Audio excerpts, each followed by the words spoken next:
तो अब तक हमने देखा जंगकुक को मिस्टर जाओ से ये पता चल गया था कि उसे बिजनेस में धोखा मिल रहा है। तो उसने मिस्टर जाओ को कॉल करके ये बताया कि उसे वो डॉक्यूमेंट मत देना, कोई भी बहाना करके वो डिले कर देना और इस बारे में किसी और को मत बताना कि मुझे पता चल गया है कि गड़बड़ हो रही है। फिर उसने अपनी सेक्रेटरी को कॉल लगाया और बताया कि ये पता करो कि वो कंट्रोलिंग पार्टी कौन सी है। मतलब हमारी कंपनी का नाम निकाल के वो नई कंपनी आ गई है, तो वो पता करो कि वो कंपनी किसकी है। और उसने ये भी कहा कि किम के बड़े भाई आरएम को इस बारे में पता नहीं चलना चाहिए। फिर 2 दिन के बाद जंगकुक को ये पता चला कि वो जो नई कंपनी है वो तो कुछ वक्त पहले ही रजिस्टर हुई है, सिर्फ 2 महीने पहले। और मुझे ये भी नहीं पता चला कि उसका इन्वेस्टर कौन है। ये सब कुछ जानने के बाद जंगकुक सोचता है कि अगर मुझे धोखा ही देना था तो फिर उसे ऐसी नई कंपनी खोलने की क्या जरूरत थी। लगता है कि आरएम को भी इस बारे में कुछ नहीं पता है, या फिर उसे पता हो सकता है। ये मैटर जंगकुक के लिए एकदम ही सरदर्द बन गया था। वो इसकी जड़ तक पहुंचने की पूरी कोशिश कर रहा था। सारे वक्त वो इसी काम में लगा रहता। इस चक्कर में उसने 2 बार किम को मना कर दिया कि वो उससे नहीं मिल सकता। तो फिर किम गुस्से से उसके ऑफिस में आया और चिल्लाया कि आजकल चल क्या रहा है, मैं भी इस कंपनी में काम करता हूँ, तो फिर मुझे तो नहीं दिखता कि आप इतने ज़्यादा बिजी हो।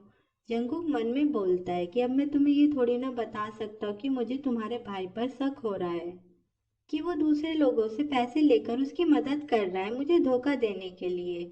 और यहाँ पर किम ये सोच रहा था कि पहले जंगकुक कितना कहता रहता था कि वो लोग कब मिलने वाले हैं, लेकिन अभी क्या हो गया, क्या मुझे पाकर उसका गोल पूरा हो गया, उसे जो चाहिए था वो उसे मिल गया, तो फिर क्या वो अब मुझे छोड़ने वाला है।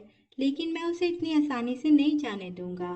लेकिन जंगकुक साय करता है, उसका हाथ पकड़ता है कि गुस्सा मत करो, मैं सच में बहुत ज़्यादा बिजी हूँ। वो किम के करीब आया कि अब मैं तुम्हें और ज़्यादा परेशान नहीं करूँगा, बताओ तुम कहाँ पर जाना चाहते हो।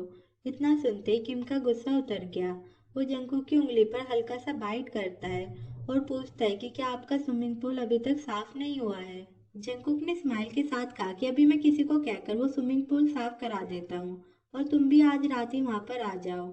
किम का गुस्सा भी पूरी तरीके से उतर गया था। वो जंगकुक को किस करता है और कहा कि चलो हम सुपरमार्केट चलते हैं, बताओ आज आप डिनर में क्या खाना पसंद करोगे। फिर अगले सीन में किम स्विमिंग पूल में था और जंगकुक जिस स्विमिंग सूट की बात कर रहा था वो उसे पहनकर आ गया था और उसने पानी में जंप लगा दी। पानी के अंदर वो किम के पास गया, उसका स्विमिंग सूट निकालने की कोशिश की, लेकिन किम उसे ऐसा थोड़ी ना करने देता। वो भी पानी के अंदर गया और उसे रोका और वो भी जंगकुक का स्विमिंग सूट निकालने की कोशिश करने लगा। जब जंगकुक की सांसें खत्म हो गई तब वो बाहर आ गया।